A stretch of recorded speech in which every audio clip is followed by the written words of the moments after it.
Hello, welcome back everybody to the finals portion of Season 1 of the Rise Tournaments Champions League. For the crew battles, we have a ridiculous one coming up for you because of people like Ignis that we saw in the previous semis match. We got Team Gang Clan versus Freefall, who was able to take a very solid win over, I believe it was Renegades, and we just saw a second ago what J Mafia was able to do. But we got one more big one coming up for you. How you feeling about both teams right now, Max? Dude, I think this is a ridiculous finals. Both teams are so strong all the way through. Like you said, Ignis showing up big. I'm gonna just scroll through their roster real quick. I see Arrow. Wow, that is a throwback. I see. Hold up. Hydra. I see JoJo to Hobo. I see. Hold up. There we go. I see Quark, who put on a great show. Mr. Zircon. And you know what is cool about this crew is that a lot of them are just Wi-Fi warriors, right? Yeah. Not a lot of people who have put up big results offline, either because they're newer to the scene or because they just aren't able to attend tournaments. And I think a lot of people make hasty judgments on other people's skill. Oh, it's just a Wi-Fi warrior. Well, dude, guess what we're playing on for the last year? Friggin' Wi-Fi, man. So you better give some respect where it's due. These guys are all super solid in their own right. But then we saw Team Gang Clan, which is made up of a couple more offline warriors, right? So being that about half of Ultimate's lifespan has been played in the online era, it's crazy. I'd actually consider them maybe slight underdogs just in terms of being used to the format. Yeah, it's their home turf. And also another thing going well for Freefall is the fact that they have a lot of unfamiliar characters. You talked about Mr. Zircon. That's an incredible Isabel, one of the Isabels of the game. Then you got Quark, which is, you know, the anti-meta pick in Game & Watch. Nobody wants to be dealing with Game & Watch. And then a bunch of other solid picks that you have to really think real hard about when you're playing. And then, of course, like we said before, Ignis. Ignis was just the MVP of that semis-finals match. Just throwing out Zombie, the Minecraft crew is such a strong character. We definitely will see them show up midway through this. I'm curious as to where they will use it and when Team Gang Clan decides to pull the trigger on someone like J Mafia again to clean house. Yes, and we're going to be going with a 7v7 for the finals match. So a little bit of a shorter crew battle than we saw before. And of course, we are getting into the later hours of the night. So just in the interest of time, it's going to be 7v7, but I think both of these teams are fine with that. You know, you field your 7 best players, close it out, and just do exactly what you got to make sure you're the first place team here in the Rise Champions League. Now, by the way, this is single elimination for those of you guys who are wondering. So no reset, none of that, just one set, and it's over. Exactly. There is no getting through this, and then we got to go through a whole nother match after that. This is the end-all, be-all. Single elim for crews is relatively normal, and one of the things that is going to be really detrimental to this is that it is the last match. All the pressure's on the line. The money's there, the bragging rights are there, and every single stock you lose counts that much more. Your team's on your back, and you want to be the one to carry it. And it's going to be interesting to see which person steps up going into this next match here, because even though we talked, you know, we're hyping up Ignis a bunch, it could be another superstar that happens to be the one to sweep the team. Yep, anything can happen here. Of course, so much strategy involved with crew battles. Who are you going to field first? Who are you going to reserve for the cleanup crew? When are you going to send each of your players in? And all these questions, of course, the answers remain to be seen until these guys kick it off. I think we have our starters decided as well. Yep. Okay, so we got named CK and Ausius. We don't have confirmed character picks just yet, but for chat who happens to know who they'd probably go, would like to hear it. They're currently going over the counter picks for stages as well. So it seems, let me take a look here. So it seems like they're going to be starting off on PS2, the great neutral stage, the home of everything that is Smash Ultimate at this point. Even with the introduction of Small Battlefield, everybody is just super comfortable in that pure neutral stage of PS2. Yeah, I can't fault them for that. I think Small Battlefield can get a little bit haywire sometimes and just shrinks the action. Characters that are good at approaching probably are a lot stronger there. Either way, Pokemon Stadium 2, Tales oldest time, seeing sets go here for Game 1. So glad that we're able to freeze it, take away those pesky hazards that made it unviable in Brawl and in Smash 4. But, dude, actually on the subject of PS2 and Smash 4, I once ran a tournament where you could pick Pyrosphere, I think Norfair, and Pokemon Stadium 2 by going into 8-player Smash and having the hazards go off by putting 3 CPUs in. I completely forgot that 8-player Smash actually did that, and I definitely complained about that at the end of the game too, because like you literally introduced the mechanic to remove the hazards and you didn't give us the option to turn it off. And I popped off so hard when Ultimate was out and they confirmed that there's a hazard switch. They just dropped the ball in one part. Why is hazards not in the same spot where you could switch it to like Omega and Battlefield? Like if that was there, the stage lists could be so different because you could just do that without having somebody accidentally drop the ball. Yeah, for sure. I think hazards on Smashville could be a viable counter pick for sure. You know, even just separating it into frozen and unfrozen for 2 separate stages could be really nice for the meta. But that said, I'm fine with less stages, keeping it simpler for everybody. And here it is, Aushus with the Peach, CK with the Rob. Game 1 of Grand Finals about to kick off right now. I mean, we all know how much you'd love to have Lylat available, right? But we don't have that here on this stage list. Peach versus... I had to give some throw a little dip in there. I don't want it either. But here with Peach versus Rob, Peach is such a good character at comboing the living hell out of Rob. Everything Rob wants to do can just be met by a down air that leads to him off stage. But Rob also has the ability to use those really good short hop aerials to kind of stuff out float. So if you're a character that can do really well at keeping Peach grounded and have counter float game, you can have a solid matchup. Course, and you can't forget about the angled up laser. You can float over gyro, but you cannot do it for the laser, and I think that's going to be such an important tool for Rob in this matchup. He does beat Peach pound for pound in terms of the raw aerial interactions, I think, but also Peach's frame data is much better. So we could see Aushus just smother CK a little bit here. Only time will tell, but so far it's looking good for Rob, who also has a ton of kill power at his disposal.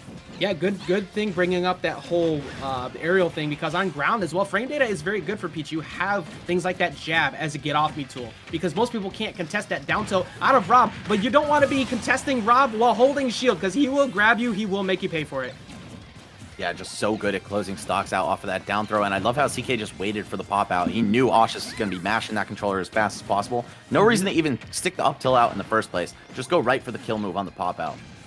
Absolutely, and this is something you always have to be fearful. Peach just love to float around that ledge, bait out get up attacks, and get you with that forward air. And you saw that CK was kind of waiting a second. He delayed his get up attack because he knew that he was trying to hunt it down, and that's some good matchup knowledge you could already see while being stuck at the ledge. Yet again, in that position, drops the back air. Yep, right on the neutral get up.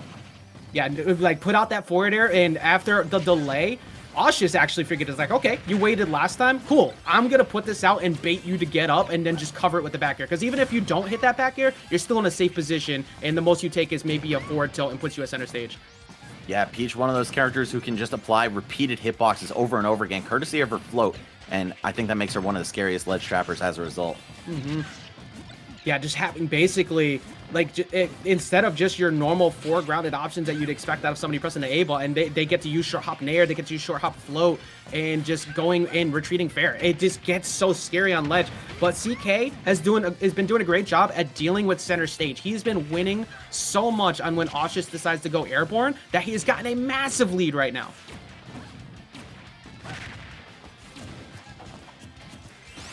Okay, little spot dodge dance here. But we're going to see CK still come out on top with his life.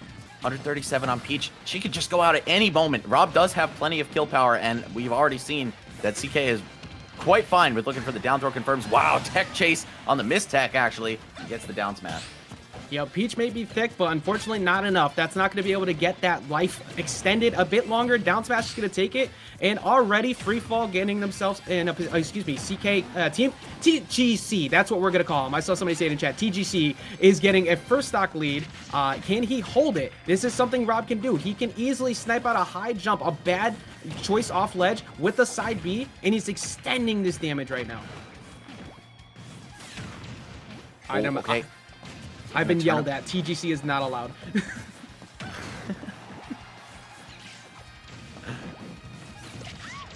Okay, Gyro gonna pop the turnip out of his hands, but yes, Aushus finds the kill, taking this to as close of a margin as he possibly could. So, you know, even if he goes out here, doesn't make this comeback of about 70-80%, it's not the end of the world. Yeah, exactly. And it's still just being down 1 stock apiece. You did your work. You're going to get thrown right here. Is he going to make the right choice? No, gets up tilted and air dodges away. So keeps it going a little bit longer. Luckily didn't get hit by that laser, which definitely would have sealed the deal.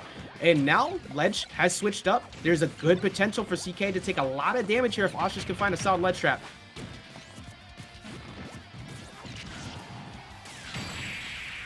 Oh, no way! The snipe to close it out! All right, love that laser there from CK, taking game 1 for Team Gangplank, who's just looked unstoppable as of the last crew battle, honestly. I mean, Free Fall, they put in hella work in their semifinals match as well, but a player that we didn't even get to see play.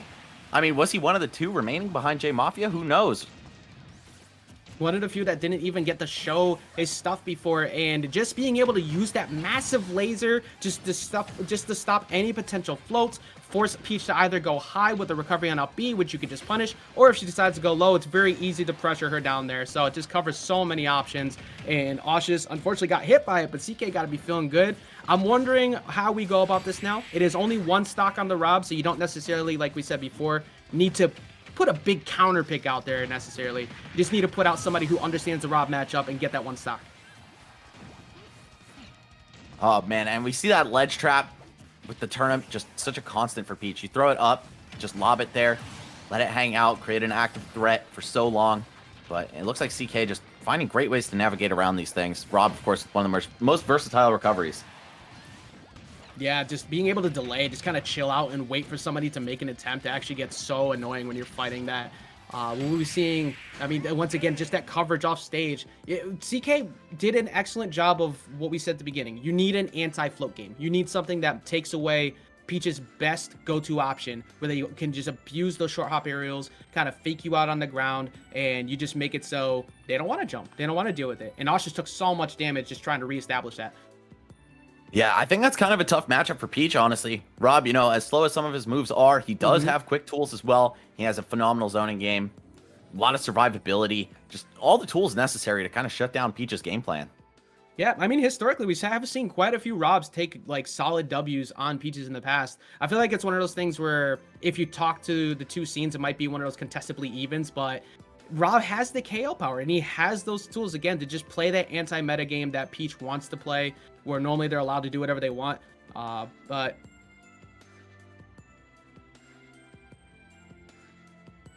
okay, so we're gonna get the. I actually saw this in the semis match where somebody by the name of Sonic actually plays Zero Suit. They're coming up next, and if you want to beat a Rob, that is one of the best choices you can make, because Zero Suit is just a nightmare for a Rob, and even the best Robs in the business, they can make it look close, but you have to play perfectly. It's hard to land, it's hard to box with her, and it's hard to deal with all of her spaced aerials. Yeah, being a big body against characters like Zero Suit, automatic strike against you. And then you've got Zair, which, unlike Peach, Zero Suit can just straight up outrange everything in Rob's kit with that, other than the projectiles, of course, which do operate on a bit of a cooldown timer. You know, if your gyro's already out, you can't shoot it at her. And your laser, I believe it's 90 frames to even get the smallest one back. Yeah, like you have a solid amount of time, and also a big thing is just landing. Like what Rob's gonna nair. If you see him above you, guess what? He's gonna nair. And if you want to handle that, have a character that abuses that. And another great thing for Sonic right now is we're on Battlefield. This is one of the best stages for ZSS, period. The tri-pat layout is so good. You pressure underneath the stage like crazy, and you get massive combos. CK has got to play godlike and just get a nice couple stocks here off of Sonic to get just a comfortable lead. Okay, so far, pretty even start, but oh, the air flip kick gets the sour hit. I don't know if that would have killed Rob at that percent, but it's certainly possible. Battlefield does have very deep lower blast zones, though. I always believe it, man. Look, that is the great equalizer. That is the cheese, the cheat codes, however you want to do it. Mars even says it's a cheating move. Like, you just use that in situations, catch the nair when somebody spot dodges and kill him at flip kick. Luckily for CK, he didn't die there, because that would have just been a 3-stock cleanup without losing anything. But CK still has at least a chance to fight back. Okay, gonna see that laser come out at full range. CK, he literally just needs to take 1 stock, and then he'll have outperformed pretty much anything his team could ask him for. What the hell? 83 after the hit? Dude, Jesus Christ. Who put Rob in this game? Who programmed these moves? I don't know, but yeah, I mean, you'll take that every day of the week. If you're getting a kill like that in a situation like this, where Sonic basically had a massive lead on you and you were able to kill that low, the boost kick will take it out, but that is a nice big W for CK getting that stock. Yeah, you can't help but think Sonic is kind of kicking himself for not landing that like 4 seconds earlier. Yeah, I want to see that run back. I need to see this. Like, was there a DI mix up? Was there something I kind of turned off? No, yeah, it was just like, even with holding in on DI, that you just went straight to the blast zone. Nice 83% KO. He might have wanted to roll backwards out of the knockdown and just not been ready for Rob to actually launch the forward smash. Great recognition of the trip though by CK, just going for it, right? And I feel like he had little to lose anyway, because if you're pushing ZSS to the corner, you know, she might want to just hold shield. The forward smash, certainly not safe, but could have been something that just threw him off and was tricky to punish. But either way, CK coming out the gate, taking 4 for his team. I'm glad we got to see that replay too, because like, I didn't even realize that was on the trip too. So that was just really quick recognition from CK, like, oh, I got the trip, boom. Because most of the time, people are just looking to press you with down tilts there, maybe jump backwards and throw out a nair or throw out a back air, trying to call out a spot dodge, because you're getting pressured by those down tilts. But no, he saw it right away and instantly forward smashed, which could have gotten him punished if you know, that trip never happened. Yeah, excellent reaction on the part of CK, doing what he has to do to close that one out. Not close it out, but, you know, take away another stock from Team Freefall, who are, of course, very strong in their own right. But Team Gangplank, they're looking like the team to beat right now. Yeah, they are throwing out hitter after hitter, and they have consistently just shown that they can clean it up without taking too much damage. The fact that it's 18-17 right now is just a testament to how good these two teams have played. But now you have ZSS. ZSS is not fun for anybody. It is not a common character you want to see somebody fight against.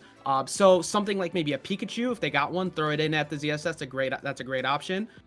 Maybe even a Joker. I believe Pocket was on. Actually, no, Pocket was not on Free Fall. He was on the other team. So there's like a Joker or something along the lines of that. There's a couple options you could do, but nobody wants to just straight up run directly at ZSS.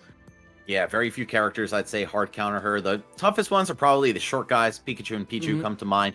But even then, Zero Suit has edges on those characters in certain regards, namely kill power and the damage output straight up. So, I don't know. I don't even know what the character lineup is for a lot of these guys on the Freefall team. Again, they're mostly kind of like Wi-Fi warriors who stay low-key in the cut. You know, they enter the tournaments that I'm not necessarily so plugged into. Would really like to see...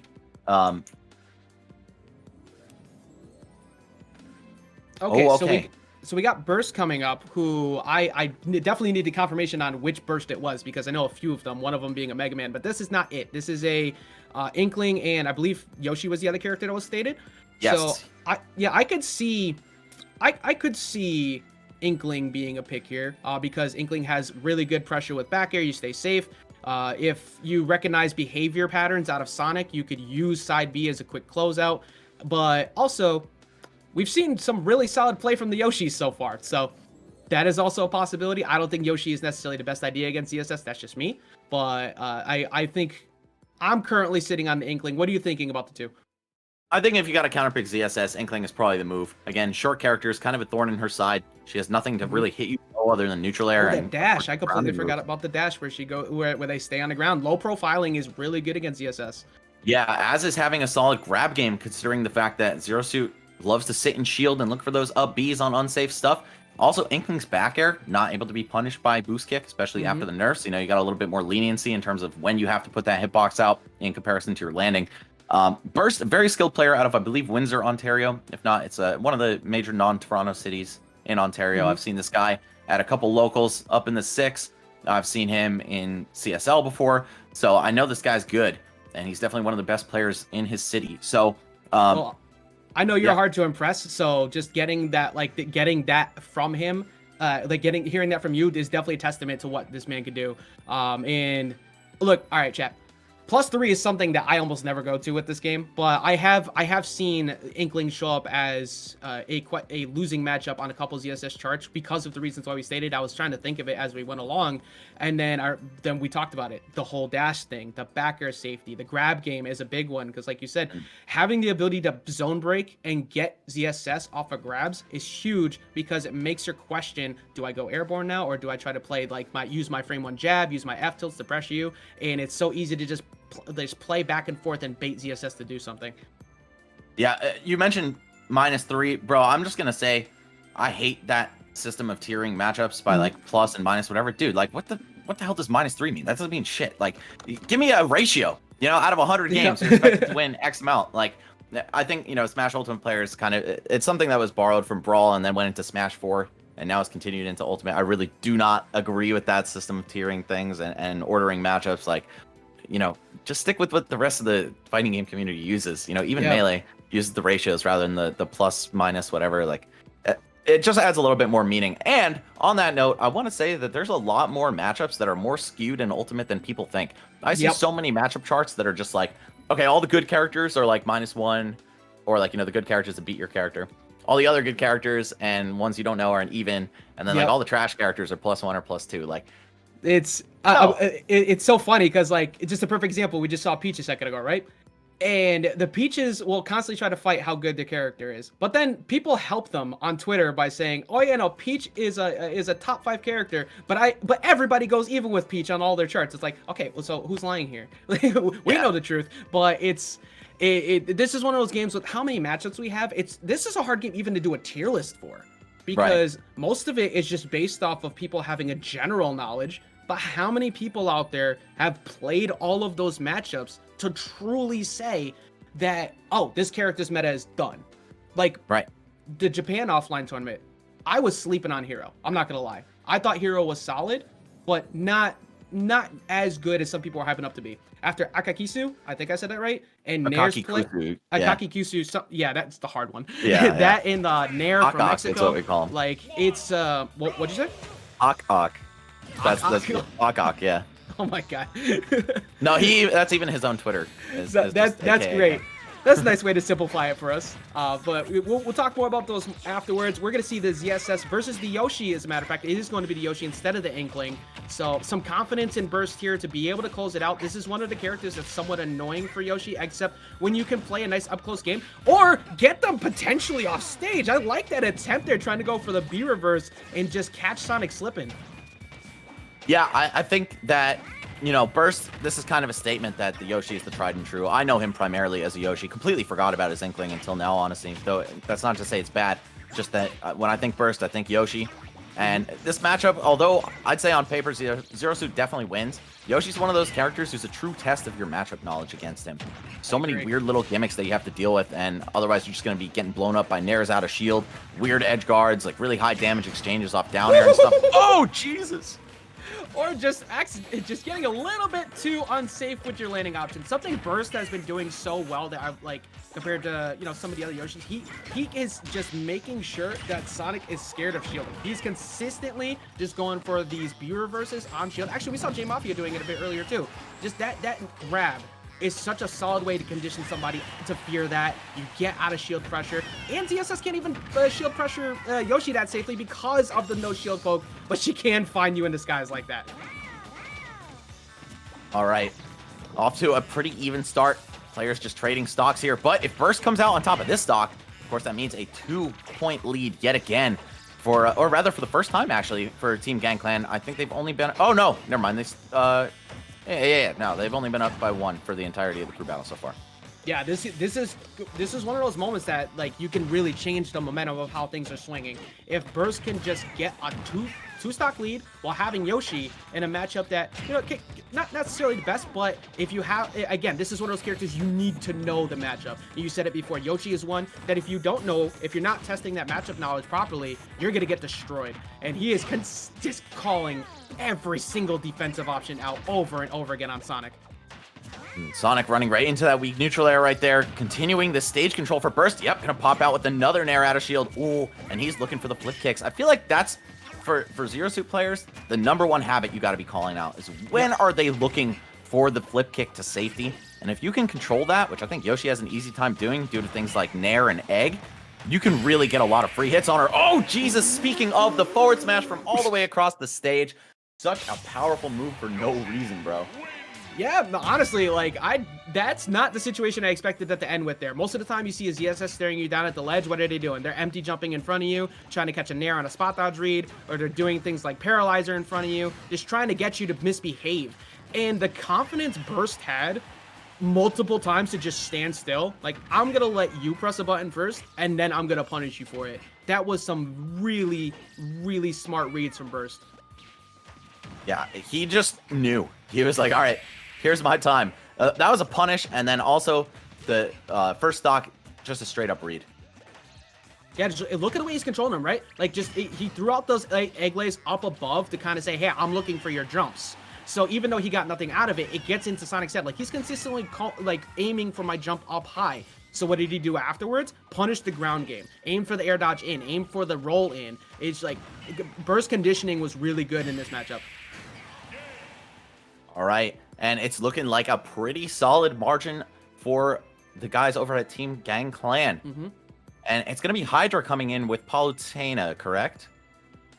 Yep, so that's a nice go-to pick right there. If you're struggling staring down a Yoshi, and somebody who loves to play out of shield, like you said, that Nair, the short hop forwarders, and especially with burst, those command grabs, what are the best characters to beat people who like to play out of shield? So let's see how he can adjust here. How you feeling about this one? I think you could have said any character's name in place of Yoshi, and the statement would still stand. Palutena is just one of those characters who's good in every matchup. It's very hard to counterpick her. We've talked about this multiple times throughout the years of Ultimate, and I mean, I don't think it's gotten any less true. Even with the slight nerfs she suffered in the most recent patch, yeah, she's still just so good in every category.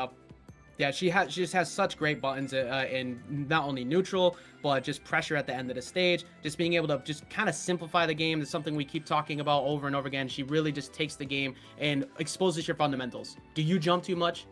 Are you too aggressive off stage? Because if you are, I'm gonna blow you up. Yeah, and she has done that consistently for the last 2.5 years, man. Yep. There's a reason we see this character near the top in every results thread that you could pretty much imagine. If there's a good Palutena there, you bet they're placing high. I mean, House of 3000 used to be known as the House of Palu at one point. All of Tri-State was just Palutena, except for like a few random soldiers. But I mean, it could have been a lot worse. We could have had Customs stick around, and Custom Palu was a contestable tier 0 character besides Meat Brawler. So it's this character has been waiting for a long time to succeed, and Ultimate has really done it for her. It's so hard to break it down. Really, it comes purely down to matchup knowledge. Like Palu is that wall. It is that character that will knock you out when you get out of pools day 2. It's that character that's gonna block you from top 8. You have to know that matchup. Yeah, I was just gonna say, like, as good as she is in matchups on paper, everybody knows how to fight her. And if you don't, dude, what are you doing? You literally need to hit the books. Go back to the drawing board right now. Yeah. Stop playing Elite Smash. You don't see the Palus there. You see 2000 Ganons, whoever the newest DLC is, and a lot of DDDs. Do yourself, find some online grad sessions like I'm sure everybody's doing here so they can get that matchup practice. Oh, never mind. Right. Okay, Hydra actually going to be busting out Byleth here. Very unconventional, but I do like pretty much every sword character against Yoshi. And every zoner, and Byleth a bit of both. Yeah, I agree. I think like just disjoints are such a pain, straight up just a big pain for Yoshi to deal with. You don't want to have to deal with disjoints, especially somebody who can challenge your double jump armor with things like that up air.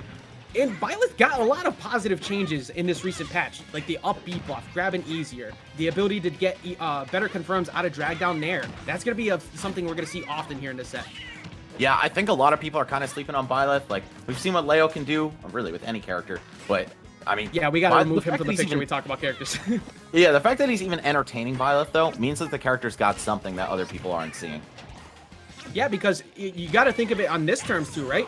They decided to go with Byleth, and that is going to be the character that stays. It's not going to be Palu in the future. It's somebody counterpicking the Byleth. So they feel very confident in this Byleth pick going against Yoshi. There's that up B, but good DI recognizing it, drifting away, getting out of there, because that is something, if you don't DI that properly, you're going to get clapped by the follow-up.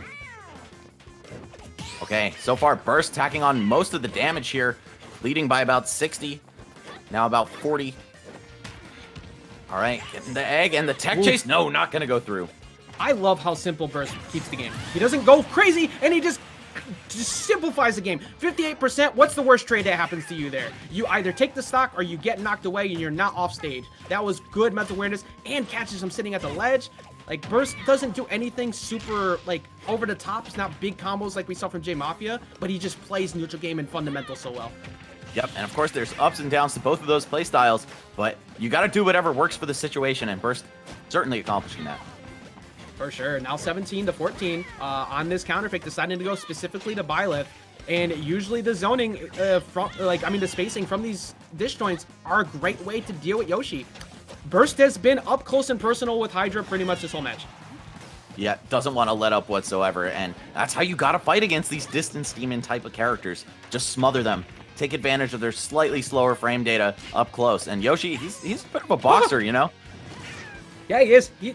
He's got excellent buttons up close. That F tilt jab is a solid get off me tool, and we've also seen multiple times that the KO option of choice for Burst pretty much has been this up smash because he just recognizes how much Hydra wants to jump. Even right there, knew Hydra was going to try and go for a space back here, just punishes it with another forward air, and he's probably going to be looking for another jump pretty soon. Nope, goes for the F tilt. He at least gets position, does not punish after.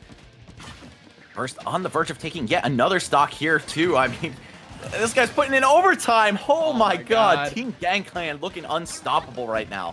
This is the strength that we saw in that last one, and Burst is going to be replicating what J Mafia was able to do. This Yoshi is putting in work, and if you're free fall, you got to be looking at this going, what the hell? We're now looking at what was a solid counter pick idea. We're down in stocks. We got to really put it up. We got to put effort, but if you choke me off stage like that, up B will snap you straight to the blast zone. Oh, landing fair to F tilt to up air. So much damage. It's like Burst is about to take Hydra out. I'm gonna keep it a stack, bro. Where's the Paul? Yeah, honestly, for real. Like, I mean, I never try to question behind people's thought process. I get the matchup idea, but I mean, Burst don't give a damn about this Byleth right now, and he's continuing. Yeah, we got last a Byleth main on production telling us that this matchup's awful for Byleth. I'm kind of surprised by that, considering that, you know, the characters with big weapons are usually really good against him. Oh, and just in the nick of time, we're gonna see that forward air come out, close the door on Burst. Valiant run though. What did he take? 4 stocks there, I think. 2 off Sonic and 2 off Hydra. Yeah, a very, very comfortable not only taking it out against CSS, but then you bring in a counter pick specifically for it, and then you still take down 2 stocks. So this is one of those moments where it's like, you know, GG's, but it's, I was just sitting there thinking to myself, like, I gotta clutch it out. I gotta make up for this going forward, because Burst played so well. Like that was some of the best play we've seen so far, just straight up neutral game wise and understanding risk management in this crew battle. Yeah, just being ultra solid. The only time he got a little greedy was with that forward smash near the ledge, and unfortunately meets his end right after it. Great awareness though by Hydra, saying, you know what, man, I might be down, but I'm not out. I still have a little bit of gas left in the tank, and I'm gonna make this happen. And let's go with the raid coming in from 2GG. I believe that they had a one of the ladders going. Gonna jump in here, get us up over 100. Let's go, Rashido. Thank you for joining in on the raid as we're continuing here with the Rise Champions League. Honestly, okay, so they're bringing in Jay Bandrew up next. Oh, yo, shout out That's a name I haven't boy. seen in a minute. Hey, Van, I hope you're watching, bro. I miss you. I believe he is currently in Germany from his military service. I'm stuck in like a mid-pod phase. Hold on one second. All right, guys, we lost Ajax for a second, but I am super hyped to see my boy Jay Bandrew come in. A Brawl veteran, one of the most talented players Tri-State ever saw. And, you know, interesting story about J-Ban. He kind of came out of nowhere from Wi-Fi, and nobody really, like, knew what to expect from him. He wasn't performing super well at tournaments, but then something just clicked for him, and I don't know what it was, but it gave him that secret sauce to become quickly one of the best players in Jersey. It happens, man. Like, you know, somebody I could point to like that, Sharp. Sharp is one of those people who was on the come up for a long time in New England, and then towards the end, took over #1 in Rhode Island, started contesting with the best in the region, got W's on Laid, made matchups against Mars look like very close. He was another one who like Wi-Fi warrior and snapped. So Jay Bandrew is somebody I used to watch a lot before I started like actually getting into the scene. When I watched a lot of NY, and I'm looking forward to seeing what they do here. We're still waiting to see what character he picked. Actually, they're talking about it right now that you were happy to see him, and he dropped an awe in the chat there. Yo, shout outs J Van, bro. All love for the boys, man. One of the nicest guy you'll ever meet. Do not.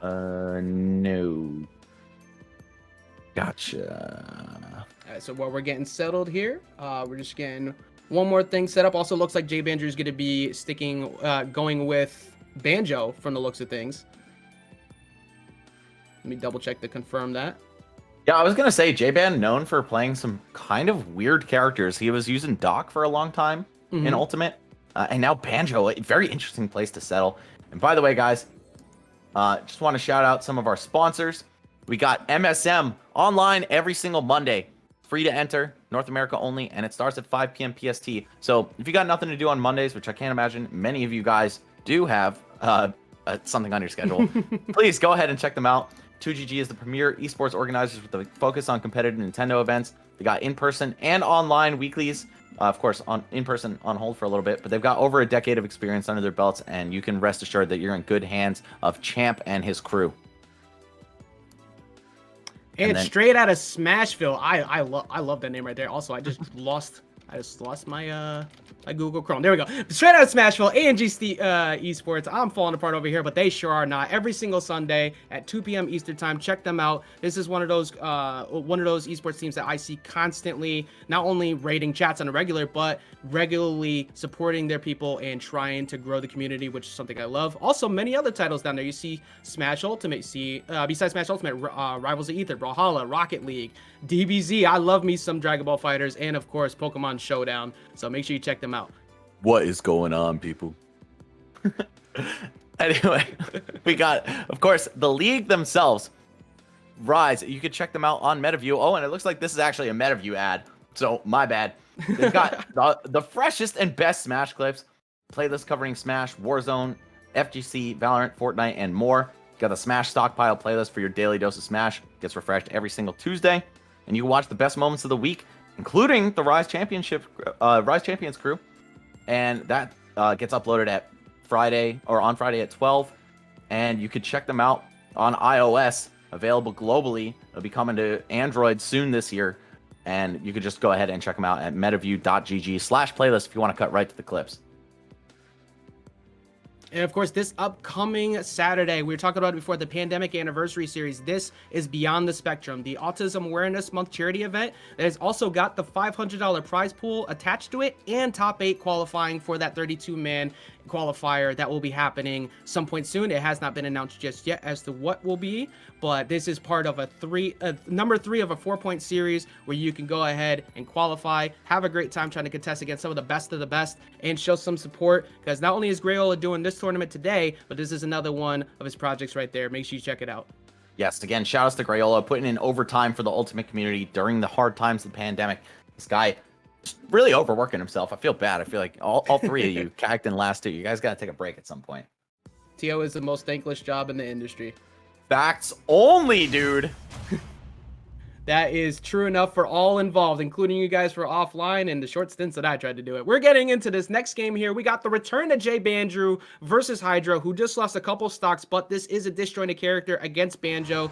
Banjo being one of those, again, another matchup where it's like, you better know how to deal with it. You better understand the tempo of how they like to play the game. It's basically Diet Snake, except they have a 1-win button in Wonder Wing, and understanding how to deal with that is going to be a real pain.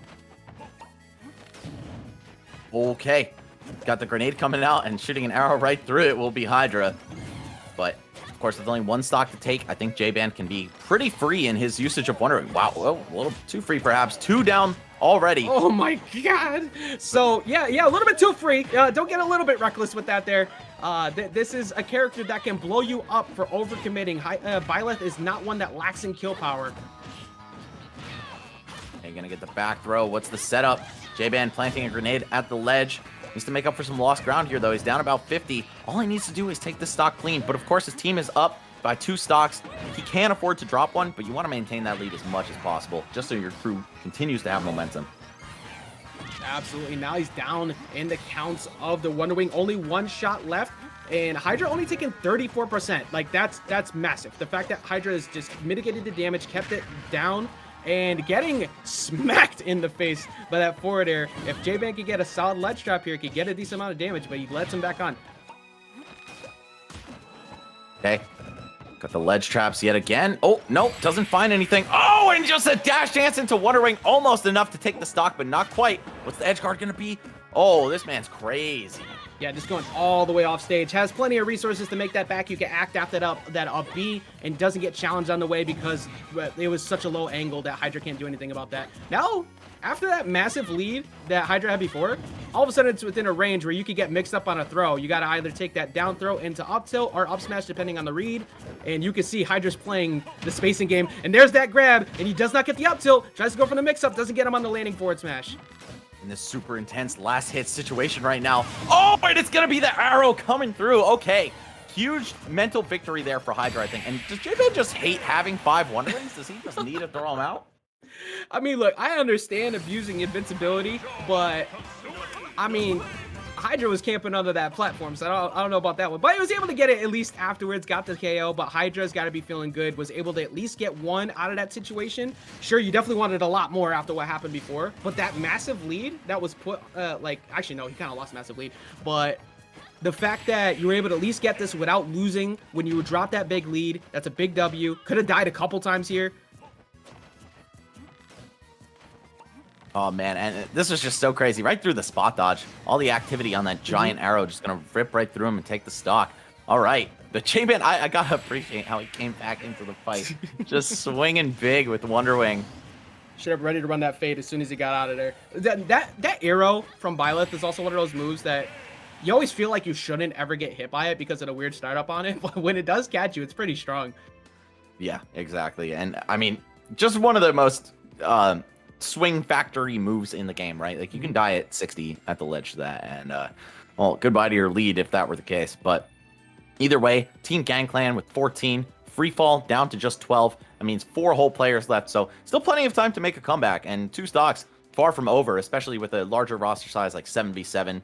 I mean, smaller than the ones that we've seen earlier today, but either way, compared to most crew battles, this is relatively chunky in terms of the roster. So not only does it mean there's a lot of time to make a comeback, but there's also a lot of time to expose weak links in the crew, right? Chunky. So, yeah. Gotta make sure that you're strong all the way through. That word's gonna be sticking in my head for the rest of this. And yeah, 14 to 12, like you said, it's completely not undoable by any means. This is a situation where... Okay, so we got confirmation on the next player coming up. It's going to be Doman, who's playing Olimar against the Banjo. So this is a character that thrives off of overcommitments. This is a character that if you want to just continuously try to push, you take 10,000 tosses of Pikmins and you get so much damage over time. J-Ban might not really care about that because we've seen how often he wants to use the Wonder Wing, so he might just charge head on first, like a mad bull, just go straight at Olimar. But that could lead to some big punishes from up smash and just massive damage from the Olimar too.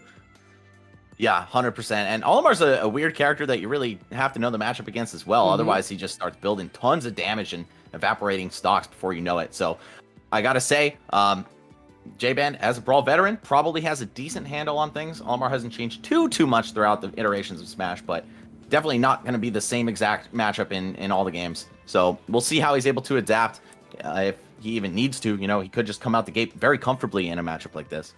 Yeah, I'm just expecting him to just come out swinging like he did last time, right? Just like go right at him, put that pressure on, try and make it so Olimar doesn't get comfortable. But it is really one of those characters that thrives on overcommitments, like I said before.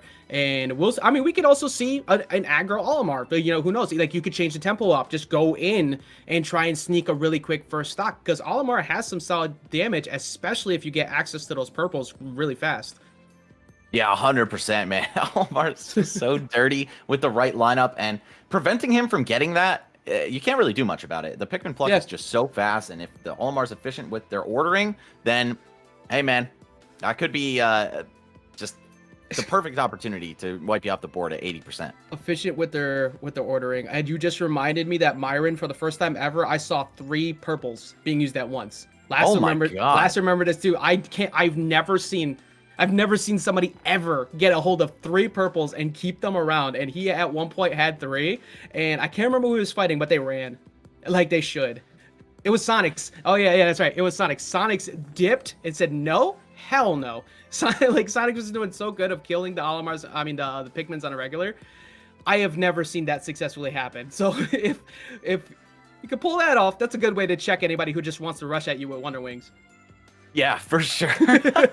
And J-Ban has shown that that's his style, man. He's just down to get super dirty and up close with the Wonder Wing and throw it out in situations where it looks like there's no shot of it hitting.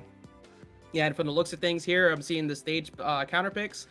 J-Ban has thrown off, has taken away Battlefield, Small Battlefield, and Town, so we're going to be running it to PS2. Nice wide range, plenty of room for Olimar to work with, but also it's not bad for Banjo because if he's getting in an uncomfortable situation where he doesn't like the neutral game at the time, he's getting zoned too much, go to the other side of stage, reset, get your grenades, find your new openers. Yes, and I don't know, Banjo versus Olimar, can anyone think of a time where they've seen this matchup? I feel like both characters are kind of obscure. I mean, Banjo very popular when he came out, and it didn't take long for people to be like, nah, I'm good on this guy. I think literally the one time I could think of was when I watched Tear Bear, I think on an MSM play against an Olimar. So, and even so, this is like, yeah, I guess the best way I can look at this matchup is kind of similar to how Olimar would want to fight like a Mario, right?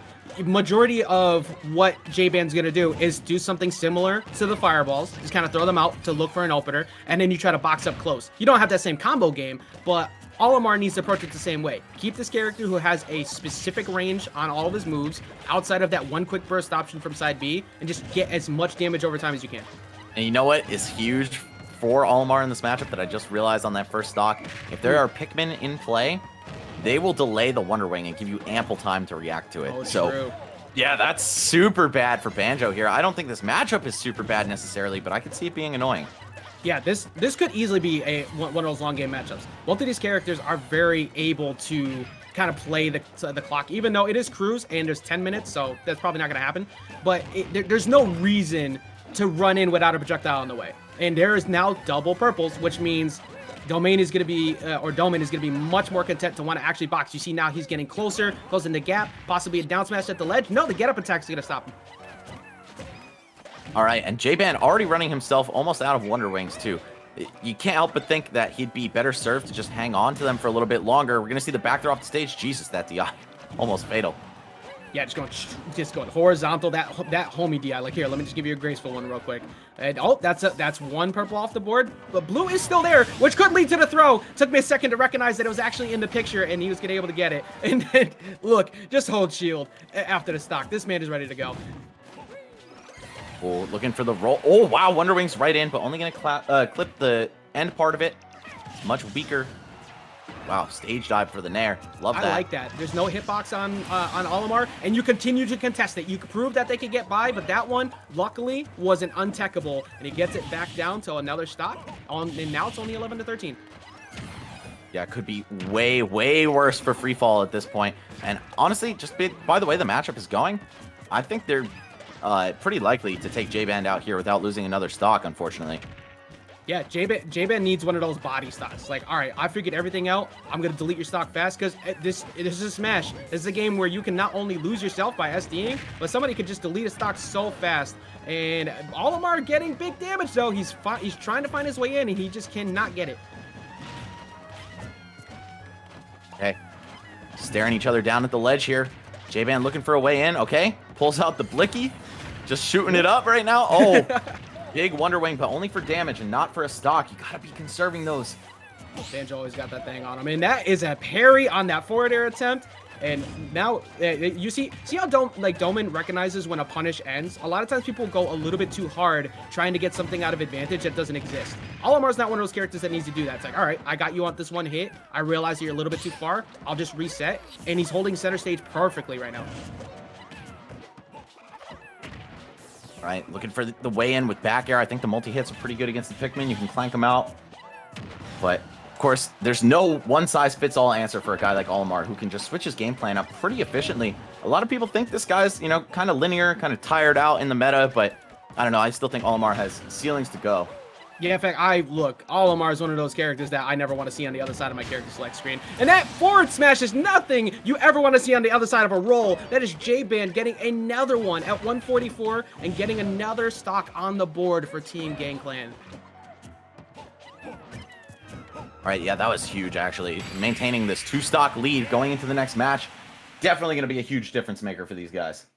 Yeah, you take that all day. You're still up 2 stocks. You haven't dropped that lead yet. Sure, you haven't been able to really push the lead, but you're getting the job done. You're keeping it together. You're forcing free fall to have to like hunt down that answer that much sooner. Olimar was a solid pick, but now Olimar down a few stocks. Yep, just one remaining. And if I'm on Team Gangplank, I'm looking to pick somebody who could just overwhelm this guy and just rush him down, not let him get the order he wants. I think Banjo kind of a weird pick into Olimar, or rather, sorry, the Olimar was to answer the Banjo. So actually, I think it's a quite good pick on Free Fall's side. Yeah, I think this is where it might be a little bit of an issue, right? Because you want to probably rip out one of your disjoint-based characters to deal with Olimar, but that's also something you want to hold in place for someone like J Mafia. You want that disjoint to be able to fight the Yoshi in the long run. So this could be a make or break situation in terms of if Free Fall can snap back the lead, if they don't pick a really solid counter pick here. And you're going to see the semifinal stock taken right there by way of a roll read forward smash. Great stuff by J-Man. But here he just down forward smash, or sorry, forward air with the purple Pikmin, and that'll be all she wrote for J-Band in the screw battle. Still putting up a good fight. I believe he took 3 stocks, so certainly pulled his weight. Can't complain about that if you're on his team. Yeah, such an excellent forward air out of shield. It's a really surprising burst option, and especially with the lineups, you try to figure out, am I going to get tick damage or am I going to get out of shielded here? But J-Band, after getting that stock lead, he's like, okay, now let's go in. Let's see. I'm at 100+% already. There's no point to camp. Let me see if I can maybe snipe something out early. And I'm all for that in those situations. You got your 2. You kept your game lead. Maybe you get another one. You force them into a weird spot where they take another stock loss down. But Doman seems to be able to play very well out of shield. He understands when people want to get in on him. And that's kind of a big toolkit that Olimar thrives on anyways. Yeah, exactly. Okay, so wow, we're gonna have a DDD coming in. Zag being the next player to enter on Team Gangplank's side. Dude, I don't know about this one. This might not be it, Chief. So, I said a disjoint. This isn't the disjoint I expected. So, I mean, you got the strong KO power in DDD, right? But you also have DDD is gonna live forever. So that's one thing that works. There's the rule of 60 as a big body character. Combo-based characters will always get you to 60. You have to play from there. Olimar gets one up smash, you're at that 60. So DDD can play from there. DDD can use inhales to throw the Pikmin back and maybe snipe something early. But it's going to be on Zag to be the better player. Because this matchup still, all the compliments I could give possibly to like dealing with it, give the reasons why Olimar is an issue here. Yeah, he's going to have to be the better player by a significant margin, man. DDD just really struggles in terms of mobility. He's such a huge target as well. All those Pikmin latched right onto him. And all of a sudden, forget about the rule of 60, dude. You might be sitting at 100 before you know it, and maybe even 150. And then at that point, it's not so much trouble to knock him out. Yeah, it makes it a little bit easier. I mean, you're going to definitely live a lot of those blue Pikmin up throws, so it's going to be more on having the purples available. It's on Doman also to just make sure that you don't get too reckless with throwing those purples, because an inhale will send it right back at your face and you will not be happy about it. So we'll see how Zag is able to deal with it. I definitely think winning at the ledge is going to be a big key factor here. That's one of DDD's best win conditions, using Gordo, using setups to deal with it. But also knowing when not to throw the Gordo out, because Olimar could just hop from ledge, throw a Pikmin at it, and bounce it back at you. So he needs to be able to bait that and punish Doman for doing that. Yeah, this is certainly a matchup against the odds, right? But I'm hoping that just because there's only 1 stock left on Doman's Olimar, that it's not too much of a problem. You know what I'm saying? I mean, I think at this point, Zag can afford to throw 1 stock, right? He screws up by 2, and if you close that last stock out at the price of one of yours, you remain up by 2. So yeah, totally fine. It plays into that fear factor we talked about earlier, right? Heavies always have it. When you're on last stock against the heavy, you play significantly more scared. Look at Charizard anytime you run into it. It's like, oh, I was winning. Now I'm at 40 last stock against Charizard. DDD kind of has a similar fear to that, because DDD has really strong kill power at the ledge. If you misplace a jump, if he decides to go off there with a back air, or even like just a really hard read off of a ledge trap with a forward smash, which is not something I normally suggest, but it can catch somebody when they're in a stressful spot. Oh, it's on Kalos at that too. This is actually kind of surprising to me that it's on a wider stage like Kalos. Right, it's going to make it a little bit harder for DDD to get the kills on Olimar. It's going to be a little bit easier for Olimar to get that long-range game going, but we'll see. Okay. I mean, DDD is gonna live forever here. That is one boon to this in favor of Zag, but I think maybe it might be part of Zag's mindset on how he ledge traps. How does he bait somebody to consistently jump at that high platform? Air dodging directly down in front of Olimar, though, not gonna lie, not my favorite option there. Ooh, gets him with the inhale. Little mix up on the way down. Of course, having a grab at your disposal never hurts. Yeah, we're sitting now. We're here at that 120. You see, landing with that command grab is going to be a way to condition shield. I mean, like condition him out of shield. You want that, but if Doman doesn't feel like you're going to get much out of it, that's the key. But there you go. Now you have to watch out for any time he decides to send that purple Pikmin back. That could be a real issue for you. Oh, and sending the Gordo back as well. Looks like Zag is just ready for these unique tricks that DDD brings to the table. Of course, if you're playing this character this deep into the metagame, you gotta be prepared to use them at all costs. And tries to go once again for that inhale reversal, and that time Doman was prepared. It's like, all right, there's something in the way, so that Gordo should get sucked up instead of my forward smash, and he just closes out that stock. That is another one on the board, and this is big damage going in favor of Doman. This could be the situation where Freefall gets themselves back to a tie game. Yeah, they need exactly this matchup to come out, right? Like, I can't really think of many opportunities they would have to swing it by 2 stocks other than a hard counter pick. And I hate to see it because it seems like Team Gangplank just did it to themselves in this situation. Yeah, I mean, I get it, right? When you reach certain points, you want to throw out that thing where you could just possibly snipe 1 stock and, you know, have a weird counter pick that goes forward. But Doman is just eating this matchup up. Zag needs to find one of those backers just like that, and he's able to stop the bleeding, because if that second stock went away, that would have just sucked, and Freefall would have had to deal. Excuse me, Team Gangplank would have had to deal with an even setup. Yep. I mean, just looking at some of the highlights, the up throw not killing. That's one of the great things about Kalos for DDD. Obviously, he doesn't want that open stage against a guy like Olimar who can just camp to his heart's content here, but what he definitely wants to do is not die and preserve stocks. So does exactly that. Gonna see him hanging on at some pretty high percents.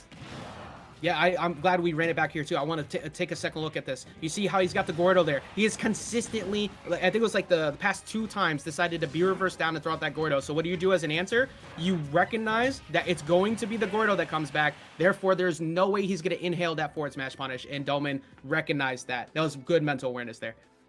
Absolutely. So now just 3 players remaining for Freefall, but they've all got 3 stocks to play with. Only a 2-stock lead. Anything can happen. Literally anything can happen. That's the beauty of Cruz, and they can't just depend on one player to do it. They've got to have their whole roster remain strong, but with only 3 guys hanging on, I'm not sure. DDD a pretty easy character to counterpick, though, so I think they've at least got that going for them. Yeah, I mean, yeah, as being said in chat, as well as what we're thinking right now, DDD not necessarily the hardest character to think about counterpicking. So what do you do? Do you send somebody out that you feel like is just going to steamroll and possibly have a good momentum afterwards, which is what you want to do? Or do you send out that weird counter pick as well, hold on to one of your big plays? I'm trying to see what is going to be picked here. It's going to be Arrow coming up next. And who does Arrow happen to play? We're looking for the character pick now. Blink. Oh, he plays everyone. Yeah, well, yeah, everybody's timing it down right now, waiting for the pick. It is not going to be Marth. I see Narnia saying Marth in there. That Marth didn't make it to this game, so that's not possible. Everyone's here except Marth. Rest in peace, man. My boy. I think he's still good, man. No, okay, look, Marth is an okay character that does not do better than his counterpart, so there is no reason to not pick him, not pick Lucina. That's the problem. Right, exactly. There's almost no matchup that I can think of off the bat that you'd rather be Marth than Lucina for, right? Like, so. I hate it because, like, in Smash 4, my two go-tos were Ike Marth, and having Marth just die like that after Jab was everything before, and Tipper actually gave you stuff before. Now Side B sucks, even though it's, like, good in niche situations, it's not as good as the last iteration, and you just, why do you get, like, no reward for getting Tippers? That's what throws me off. Like, what? I feel like you do. Yeah, you murder people in this game with Marth. Those aerials do not do the same business that they used to do. That's all I'm saying. Yeah, I don't know. I feel like back air might even be stronger, bro. But either way, yeah, I feel like he's like relatively the same character as Smash 4, but Jab and Side B did definitely get crippled in the process. Yeah, so I'm shitting on Marth as much as possible. Hopefully we get the buffs. But it's going to be Young Link out of Arrow. So that does make sense. You want somebody who just combos the hell out of DDD. The only thing that DDD has going for him really is the fact that he can survive a long time, but it's gonna be a pain getting back down to the ground. Yeah, it's a kind of super hard counter pick, if I have to be real. But you might just be able to survive forever, close out one stock, and at this point, I feel like one stock is fine for Team GangClan, right? Yep. Even if Zag only manages to take one here, they're still going into the final 3 players with a stock lead, and that could be all you need. But of course, it is also a paper thin margin, so we could see it go off the rails as well. Yeah, this has been pretty much the theme of this entire final set here, where Team GangClan got that 2-stock lead, has held on to it all the way to this point. Now you're down to the final 3 for free fall. These are the big guns. You need something that's going to take out not only this DDD, but confidently deal with what Team GangClan has to throw at you. There's still J Mafia on the board, which we saw before, and there's still a couple other picks we haven't even been able to see yet show up. So it's we're reaching the real barn burner, I guess you could say, about this part. This is where like hands are gonna be thrown, all the big guns are gonna be thrown out. This is where the money's gonna be made, and I'm curious if Zag can somehow snipe a couple stocks. This makes it very weird for free fall. Yeah, and no disrespect to Zag whatsoever. I'm sure he's a great player, but if Team GangClan loses, I think they should look to the moment where they decide to send in Zag as the moment that they lost the crew battle, because DDD is just too exploitable. There are too many matchups that really suck for this character in a way that you don't really see most of the cast get counterpicked. And I mean, Young Link, Olimar, these are chief among those tough matchups. Yeah, and we're not even, of course they responded. We're not even trying to like be biased or anything like this here. We're realists. We try to say it like as we see. And I think that DDD has some good niche setups, good niche mashups. Like you see Pelly was doing really good today, right? And then you got like the Zakis of the world, the Atomisks, and also DDD just gets a natural buff online. So it is somebody who can snipe some plays. But when you're getting hard counterpicked like Young Link, you have to play godlike.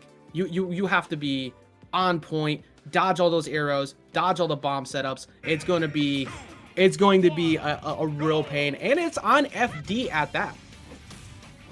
Yeah, this is just extra good for free fall at this point. I mean, if I'm Arrow, I'm stoked. Having freedom of counterpick to go to FD and just a matchup like this where your character really dominates, not much could go wrong for him at this point. Yeah, I think Zag has already established what he's gonna do. He's gonna be playing in the air a lot. You already see he's got like committed to like multiple jumps, and he's basically testing arrow. It's like, can you solve me jumping a bunch? Can you figure out how to zone me or pressure me in that way? Because if you don't, I'm running away with this. I actually kind of like the approach that Zag has taken already at the start. Oh, getting right in there with the forward air. Yup, sets up a Gordo, but Young Link gonna slip underneath it. Okay. Down throw to fair, big damage. Oh, that nair lasting so damn long. That would be a hit on almost everybody else.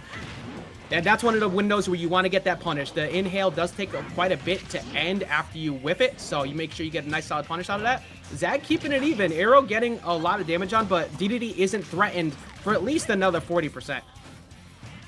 Oh, both of them in that stare down, holding shield. It's gonna be Arrow winning the next neutral exchange. Wow, goes for it all with the up B. Love that. Ends up paying off for him.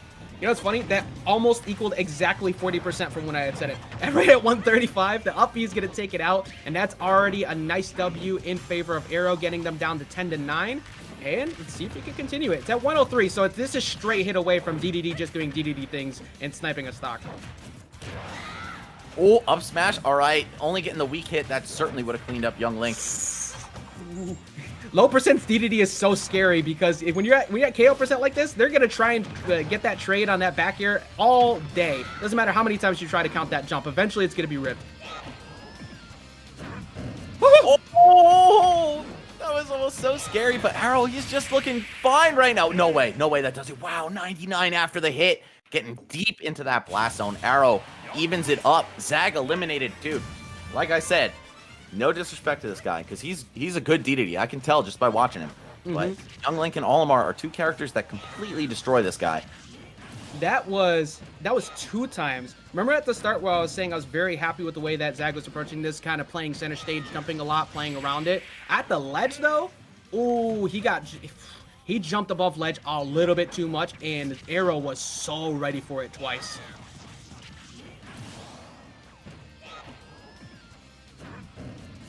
He's so lucky. I thought his shield was gonna break right there. I thought that was the stock one of ever. And then again, both situations, he just recognized that he was gonna go for the Gordo toss from the side of the stage. It's like, what are you doing? What are you doing? I can easily get underneath that. Ooh, and it's J Mafia stepping up to the plate. Gonna have to fight Young Link, who I could imagine is kind of annoying for Yoshi, right? A sword zoner. Like, not that Young Link has too much reach on his sword, but still, a disjoint is better than fighting with your body straight up like Yoshi does. Yeah, I think this is one of those things where it's going to be basically on Aero to try and find a way to keep J Mafia from playing too close for comfort. You want to space him out, use good nairs, use short hop fairs to kind of just challenge him. But the spacing on J Mafia, we saw it earlier. He just consistently puts himself in a range where forward air is safe, and if you jumped where he called it out, he's going to punish it hard or fade back. And the double jump armor is going to be pretty good in terms of a lot of pressure that Aero can do. This is one of those times where it's like, I think the player skill might trump the matchup, and I think that we saw a very solid play from Aero right there. He's got to play super strong to beat what we're seeing statistically is the person who has the most stocks amongst everybody in the season. Right. And I mean, Aero, he's been around a long time. I definitely recognize his name from Brawl as a very skilled Link player. I think he's from Texas. I'm not 100% sure. Surprised I haven't seen him like lately at all. I completely forgot he existed, but always been very strong. And, you know, facing a matchup that could potentially be very good for his character, as opposed to the exact opposite we saw in Zag, I like his chances here. I think if Team Gangclan is going to take this, they need to start turning it right back up, because I think they started to sleep a little bit. Yeah, I gotta point this out. This made me crack up a little bit. J Mafia is sitting there reminding everybody of the Let's Make Moves cosplay of DDD. So you're sitting there just constantly talking about DDD, but you are a man who decided to wear him during the top 8 of your tournament. Are you gonna go get it? Man, this is good. All right, y'all can thank J Mafia for this. You just spoke into existence the DDD cosplay as we get ready for this next match. Why is it so ready? Why was it so quick to access? I thought it was gonna take him a minute to find it.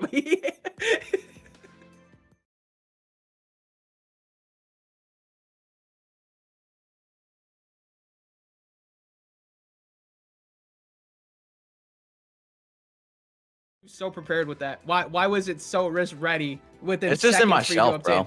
It's just in my shelf. I had nowhere else to put it. So here we are, guys. The king is back. Yeah, you know, I lose to Olimar and I lose to Young Link pretty hard, but we're back in this, bro. Oh my god. I'm glad you had that. We could run it into this next game. It is going to be Aero versus J Mafia, and for some reason I forgot Aero didn't actually lose the stock. It is even. All this match so far has been 2 stock lead up for Team Gangclan. They finally got it evened out on them, and Aero already getting called out on a few of those jumps.